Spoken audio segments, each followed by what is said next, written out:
Hello అండి, ఈరోజు మనం ఎలాంటి పండగలప్పుడైనా లేదు అంటే శ్రావణ మాసంలో వరలక్ష్మి వ్రతంకి, వినాయక చవితికి ఇలాంటి అమ్మవారికైనా కూడా నైవేద్యంగా మనము శనగలతో ప్రసాదం చేస్తుంటాం కదా. ఆ శనగల ప్రసాదాన్ని నేను చాలా సింపుల్గా, క్విక్గా, అలాగే మంచి టేస్ట్తో ఎలా చేసుకోవాలో ఈరోజు చేసి చూపించబోతున్నాను. మనం ఇంట్లో పూజలు చేసుకున్నప్పుడు కూడా ఈ ప్రసాదాన్ని మనం క్విక్గా ప్రిపేర్ చేసుకోవచ్చు. అలాగే ఈరోజు అయితే నేను అచ్చం టెంపుల్ స్టైల్లో ఈ ప్రసాదాన్ని నైవేద్యంగా ఎలా పెడతారో అదే టేస్ట్తో చేసి చూపించబోతున్నాను. ఇప్పుడు ఆ ప్రాసెస్ ఏంటో చూడండి. Welcome to my channel. ముందుగా దీనికోసం నేను ఇక్కడ ఒక బౌల్ తీసుకొని దానిలో 1 కప్ వరకు శనగలు తీసుకున్నాను. దీనిలో వాటర్ వేసి 2-3 సార్లు బాగా వాష్ చేసుకోవాలి. ఇలా వాష్ చేసుకున్న తర్వాత మళ్ళీ దానిలో ఆ శనగలంతా మునిగేంత వరకు వాటర్ వేసుకొని ఓవర్ నైట్ నానబెట్టుకోవాలి. ఒకవేళ ఓవర్ నైట్ నానబెట్టుకోలేకుండా మనం ఎప్పుడైనా అర్జెంటుగా చేసుకోవాలనుకున్నప్పుడు 4-5 గంటల పాటు నానబెట్టుకున్నా కూడా సరిపోతుంది. చూసారా, మార్నింగ్ చూస్తే మనకి శనగలు అనేవి పూర్తిగా నానిపోయాయి, కాస్త ఉబ్బినట్టుగా కూడా అయిపోయాయి కదా. ఇలా పూర్తిగా నానిన శనగలని అందులో ఉన్న వాటర్ అంతా కూడా తీసేయాలి. వాటిని బాగా 2-3 సార్లు వాటర్ వేసి బాగా వాష్ చేసుకోవాలి. ఇలా 2-3 టైమ్స్ బాగా వాటర్ వేసి వాష్ చేసుకున్న తర్వాత వీటన్నిటిని కూడా వాటర్ తీసేసి ఒక బౌల్లో ఇలా ఉంచేసుకోవాలి. ఇప్పుడు ఒక కుక్కర్ని తీసుకొని ఈ శనగలన్నిటిని కూడా దానిలో వేసుకొని అవి శనగలంతా మునిగేంత వరకు వాటర్ తీసుకోవాలి. ఇలా వాటర్ వేసుకున్న తర్వాత దానిలో కొద్దిగా సాల్ట్ కూడా యాడ్ చేసుకొని మనం ఇప్పుడు కుక్కర్ని స్టవ్ పైన పెట్టుకోవాలి. ఇలా మనకి కుక్కర్ 4-5 విజిల్స్ వచ్చే వరకు మనము కుక్ చేసుకోవాలి. చూసారా, ఇక్కడ శనగలు అనేవి మనకు పర్ఫెక్ట్గా ఉడికిపోయాయి. మరి మెత్తగా ఉడికిపోకూడదు, ఈ విధంగా ఉంటే సరిపోతుంది.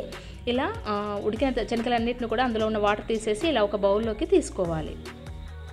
నెక్స్ట్ వీటిని ఫ్రై చేసుకోవడానికి మనం ఒక స్టవ్ వెలిగించుకొని ఒక ప్యాన్ పెట్టుకున్నాక దానిలో 1 స్పూన్ ఆయిల్ వేసుకున్నాక 1/2 స్పూన్ జీలకర్ర, 1/2 స్పూన్ ఆవాలు కూడా వేసుకొని 1/2 స్పూన్ వరకు మినపప్పు కూడా వేసుకోవాలి. ఇలా వేసుకున్న తర్వాత వాటిని కొద్దిగా ఫ్రై చేసుకున్న తర్వాత నెక్స్ట్ దానిలో 3-4 పచ్చిమిర్చిని ఇలా చిన్నగా కట్ చేసి వేసుకొని 2 ఎండుమిర్చి కూడా వేసుకోవాలి.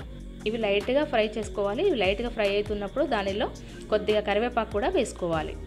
2 రెమ్మల వరకు కరివేపాకు కూడా వేసుకొని మరొకసారి అంతా కూడా కలుపుకోవాలి. ఇవి ఫ్రై అవుతున్నప్పుడు దానిలో మనం ఇంతకుముందు కుక్ చేసి పెట్టుకున్న శనగలను కూడా యాడ్ చేసుకొని మళ్ళీ ఒకసారి అంతా కలుపుకోవాలి. ఇలా అంతా కలుపుకున్న తర్వాత దానిలో 1/2 స్పూన్ పసుపు, అదేవిధంగా మనకు టేస్ట్కి తగ్గట్టుగా కొద్దిగా సాల్ట్ యాడ్ చేసుకొని ఒక చిటికెడంతా ఇంగువ కూడా యాడ్ చేసుకోవాలి. ఇలా ఇంగువ వేయడం వల్ల మనకి మంచి టేస్ట్ అనేది వస్తుంది. ఇది వేసిన తర్వాత కూడా మళ్ళీ ఒకసారి అంతా కలుపుకోవాలి. ఇలా మనకి పండుగలప్పుడు మిగతా నైవేద్యాలతో పాటు ఈ శనగల ప్రసాదం కూడా తప్పకుండా పెడుతుంటారు కదా. చాలా సింపుల్గా చేసుకోవచ్చు. చివరిగా ఇదంతా కలుపుకున్న తర్వాత 1 స్పూన్ వరకు పచ్చి కొబ్బరి తురుమును కూడా దీంట్లో యాడ్ చేసుకోవాలి. ఇలా యాడ్ చేసుకోవడం వల్ల దానికి మరింత రుచి వస్తుంది.